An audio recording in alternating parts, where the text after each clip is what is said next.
News India के सभी दर्शकों को मेरा नमस्कार। मेरा नाम है सत्येंद्र त्रिपाठी और आज मैं आया हुआ हूँ एहसास नशा मुक्ति केंद्र पर। जैसा कि आप सभी को पता है कि हिंदुस्तान में आज के डेट में तमाम युवा नशे की गिरफ्त में आ चुके हैं, जिसके कारण लाखों हजारों लाखों घर बर्बाद हो चुके हैं। और आज के डेट में इन युवाओं को बचाने के लिए वरदान साबित हो रहा है एहसास नशा मुक्ति केंद्र। तो चलिए आज आपको हम मिलवाते हैं एहसास नशा मुक्ति केंद्र के डायरेक्टर सर, जिनका नाम है श्री सचिदानंद जी। तो हम आ चुके हैं नशा मुक्ति केंद्र, एहसास नशा मुक्ति केंद्र के डायरेक्टर सर हमारे पास हैं। हम डायरेक्टर सर से बातचीत करते हैं। सर, सबसे पहले न्यूज इंडिया के दर्शकों को आप अपना परिचय दीजिए। न्यूज इंडिया के सभी दर्शकों को मेरा स्वागत है, सबको मेरा अभिनंदन है, नमस्कार है। मैं सच्चिदानंद यादव एहसास नशा मुक्ति केंद्र में डायरेक्टर हूँ और मैं अपने शुरुआत करने से पहले मैं कुछ अपनी संस्था के बारे में बताना चाहूँगा। मेरी संस्था पिछले 7 सालों से काम कर रही है।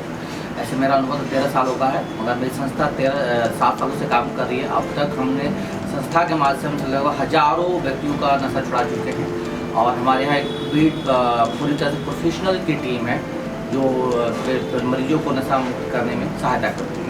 सर, ये बताएं कि आपकी संस्था से एहसास नशा मुक्ति केंद्र से अभी तक पूर्ण रूप से कितने लोगों का इलाज हो चुका है? अब तक हम देखा जाए तो अभी हमारे पास डाटा है प्रॉपर रूप से, तो हम लोग 15,000 से 20,000 के बीच में मरीजों का इलाज कर चुके हैं और 15,000 मरीजों का हम लोग सफलतापूर्वक इलाज किया है, जो आज ठीक होकर अपनी ज़िंदगी जी रहे हैं, एक सफल ज़िंदगी जी रहे हैं, नशा मुक्त जीवन जी रहे हैं। अच्छा सर, बहुत से लोगों की ऐसी धारणा है कि नशा मुक्ति केंद्र को लेकर कि इलाज के दौरान मरीजों को मारा पीटा जाता है, इसमें सच्चाई कहाँ तक है? देखिए, इसमें सच्चाई पूरी तरह भ्रामक है। इसलिए कहा भ्रामक है कि लोगों के मन में होता है कि नशा मुक्ति केंद्र में जाने के बाद पेशेंट को बहुत मारा पीटा जाता है, मार पीट कर ही उनको नशा छुड़ाया जाता है। मैं दूसरे नशा मुक्ति केंद्र की बात नहीं करूँ, मैं अपने नशा मुक्ति केंद्र की बात करूँगा, क्योंकि ये पहले की धारणाएँ रही हैं। पहले बहुत से जो 1990 के आसपास की जो नशा मुक्ति केंद्र थे, अब 2000 के बीच में नशा मुक्ति केंद्रों में बहुत बदलाव आ चुका है।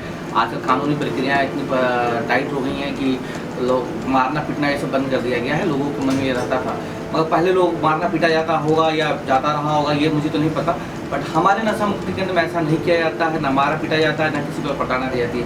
हमारे यहाँ मरीजों को पूरी तरह से स्वच्छंद वातावरण में रखा जाता है। मरीज को उचित वातावरण में देकर उनको इलाज के रूप में या नशा छुड़ाने के मुहिम से जोड़ा जाता है, क्योंकि पेशेंट नशा छोड़ना नहीं चाहता है और लोग मन में धारणा होती है कि उसको नशा ज़बरदस्ती छुड़ाया जा रहा, तो अग्रेसिव हो रहा होगा, उनको मारा पीटा जा रहा होगा तब वो छोड़ रहा होगा। ऐसा कुछ नहीं होता है। लोगों के बीच में बहुत ही गलत धारणा है।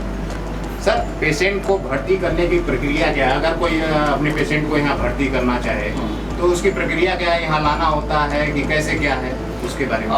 हमारे नशा मुक्त केंद्र में मरीज को भर्ती करने के लिए पहले गार्जियन का अनुमति की जरूरत होती है, परिवार की अनुमति की जरूरत है। बिना परिवार की अनुमति के हम किसी मरीज को एडमिट नहीं कर सकते हैं। इसके लिए हम जब मरीज को एडमिट का प्रोसेस होता है, हमारे 3 गार्जियन होते हैं, माता पिता वाइफ, इन तीनों का अनुमति की बहुत ज़रूरत होती है। अगर ये अनुमति देते हैं तभी हम मरीज को इलाज के प्रोसेस में लाते हैं। मरीज को नहीं आ पाता है तो उसके लाने की भी सुविधा हमारे यहाँ उपलब्ध है। ठीक है। दूसरी चीज़ कि मरीज बहुत से मरीज जो 99% मरीज होते हैं जो नशा का इलाज नहीं कराना चाहते, 1% मरीज होते हैं जो खुद चल के आते हैं हमारे नशा मुक्ति के अंदर इलाज के लिए। तो हम एक प्रोसेस बता रहा हूँ उसके लिए।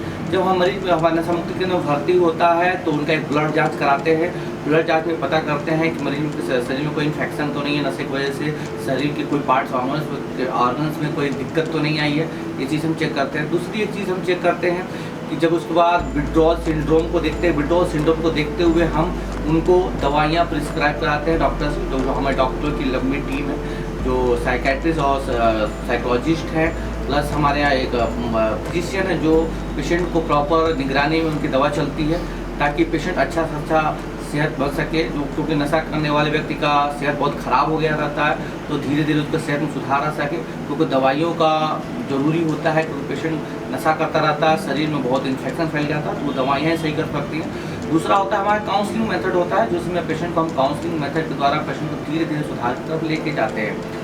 तीसरा चीज़ होता है कि आध्यात्मिक प्रोग्राम, योगाभ्यास, मेडिटेशन, ये सब चीज़ कराई जाती है ताकि पेशेंट लगातार वो बिजी रहे और उसको मानसिक शांति मिले और एकाग्र हो मन, एकाग्र आत्मबल का विकास हो। ताकि वो पेशेंट नशा मुक्त हो सके। अच्छा सर, ये सबसे इम्पोर्टेंट सवाल ये है कि अगर कोई मरीज है, उनके घर वाले उनको भर्ती करना चाहते हैं, तो आपसे कांटेक्ट कैसे करें? देखिए, हमारे संस्था का बहुत एक आसान तरीका है संस्था को खोजने का। बैनर पोस्टर तो शहर में मिल ही जाएंगे, पेपर के माध्यम से भी कभी कभी मिल जाता है, मगर आपको अगर लगता है कि हमारे संस्था के बारे में जानना है तो आप गूगल पे जाइए, एहसास नशा मुक्ति के सर्च करिए, वहाँ से संपर्क कर सकते हैं। आपके चैनल के माध्यम से उनसे संपर्क कर सकते हैं। हमारे ऑफिस का नंबर है, हमारा जो लाइन नंबर है वो नंबर है, आप नोट कर सकते हैं, 72 72 81 82 08, और दूसरा नंबर है 72 72 81 82 09।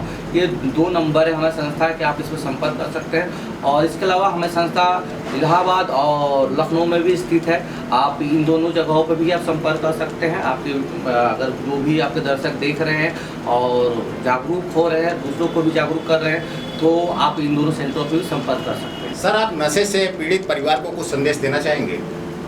मैं बिल्कुल ये संदेश देना चाहूँ सिर्फ नशे के पीड़ित व्यक्ति को लेकर, मैं पूरी जो भारत की जनता है जो ये वीडियो देख रहे हैं उनके माध्यम से मैं ये संदेश देना चाहता हूँ कि नशा नाश की जननी है। अगर किसी परिवार में या आपके आस पड़ोस में कोई नशे से पीड़ित है तो आप देख सकते हैं वो किस हद तक परेशान रहता है, और किसी परिवार में एक व्यक्ति नशा करता है तो समझिए पूरा परिवार परेशान रहता है, पूरी पीढ़ी को नाश कर देता है। और मैंने ऐसे बहुत लोगों को देखा है कि पूरा परिवार खत्म हो जाता है सिर्फ नशा उसकी ज़िंदगी में जाने की वजह से। आप देख सकते होंगे कि नशा करने वाले व्यक्ति किस हद तक जाता है और किस हद तक जाकर नशा करता है, पूरा परिवार परेशान रहता है, रिश्तेदार परेशान हो जाते हैं, आर्थिक स्थिति इतनी खराब हो जाती है परिवार के वजह उसकी वजह नशा करने की वजह से कि व्यक्ति रोटी के लिए किल्लत हो जाती है। नशा करने वाले जितना भी समाज में अपराध बढ़ रहा है उसके पीछे नशा ही है। अगर कहीं चोरी डकैती बलात्कार की घटनाएं होती हैं उसमें कहीं ना कहीं नशा का योगदान होता है, और आज हम और आप मिलकर ही नशे को रोक सकते हैं। अगर आपके आस पड़ोस में कोई नशा कर रहा है तो उसको समझाइए कि नशा किस हद तक नुकसान पहुंचा सकता है। अगर कोई नशे में जा चुका है तो उसको इलाज के लिए समझाइए कि इलाज कराए, कहीं जाके भी भर्ती होकर इलाज कराए, किसी साइकेट्रिस्ट से मिलकर इलाज कराए। अगर कोई युवा है और नशे की तरफ अग्रसित हो रहा है, बढ़ रहा है, तो उसको तत्काल रोकें। आज मैं ये देख रहा हूँ कि 14 साल से भी कम उम्र के बच्चे नशे के शिकार हो रहे हैं। इस शिकार को रोकना होगा और नशे में फैलते हुए जाल को बढ़ने से रोकना होगा।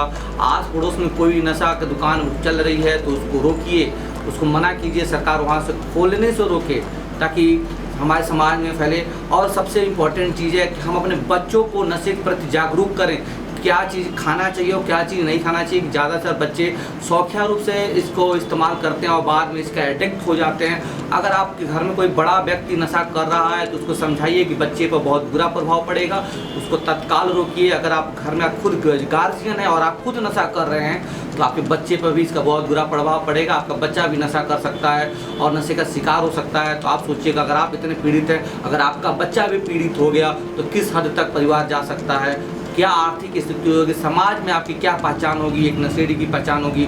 तो क्या आप अपने बच्चों की पहचान देना चाहेंगे? तो नहीं, हमें कब लगता होगा कि हमें लगता है कि आप अपने बच्चों की पहचान कभी नहीं देना चाहेंगे कि वो नशेड़ी बने या नशे में जाए, क्योंकि एक बार कोई बच्चा नशे के गिरफ्त में चला जाता है तो उसको ताउम्र झेलना पड़ता है। और आप ये सोच रहे हैं वो छोड़ देगा, तो नहीं। नशा एक ऐसी बीमारी है जो रिलैप्सेशन डिजीज है, वो ताउम्र रहती है। जैसे डायबिटीज एक व्यक्ति को हो जाता है, कुछ तरह नशा एक बार व्यक्ति को पड़ गया तो ताउम्र रहेगी, नशा की बीमारी रहेगी। इसलिए नशे से बचाइए अपने परिवार को। ये चाहे अनचाहे रूप से आपके घर में आ जाती है, शौकिया रूप से इस्तेमाल करते हैं लोग। आज देखते होंगे बच्चे, युवा पीढ़ी जब वो कॉलेज लाइफ में जाते हैं, स्कूली लाइफ में जाते हैं तो बच्चे धीरे धीरे सिगरेट गुटखा ये सब चीज़ खाना शुरू कर देते हैं और इसकी वजह से धीरे धीरे बड़े नशे की तरफ बढ़ जाते हैं। और आज नशा इस हद तक हमारे संस्कृति में प्रवेश कर गया है, तो इसको रोकिए। और एक चीज़ मैं सबसे महत्वपूर्ण चीज़ कि आपके घर में कोई फंक्शन हो रहा है, कोई शादी समारोह हो रहे हैं, तो उसमें नशे को पूर्ण रूप से वर्जित करें, क्योंकि इसी समय बच्चे ज़्यादा सीखते हैं, इसी समय बहुत ज़्यादा प्रयोग किया जाता है, क्योंकि हमारे घरों में भी नशा फैल चुका है। धन्यवाद। तो अभी आपने देखा कि थोड़ी देर पहले हमारी बातचीत एहसास नशा मुक्ति केंद्र के डायरेक्टर सर श्री सत्यानंद यादव जी से हुई। उन्होंने बताया कि अभी तक उनकी संस्था एहसास नशा मुक्ति केंद्र ने 15,000 लोगों का सफल इलाज कराया है। तो अगर आपके परिवार में, आस पड़ोस में कोई भी नशे से ग्रसित है तो आप लोग एहसास नशा मुक्ति केंद्र में जा सकते हैं और उनका सफल इलाज करा सकते हैं।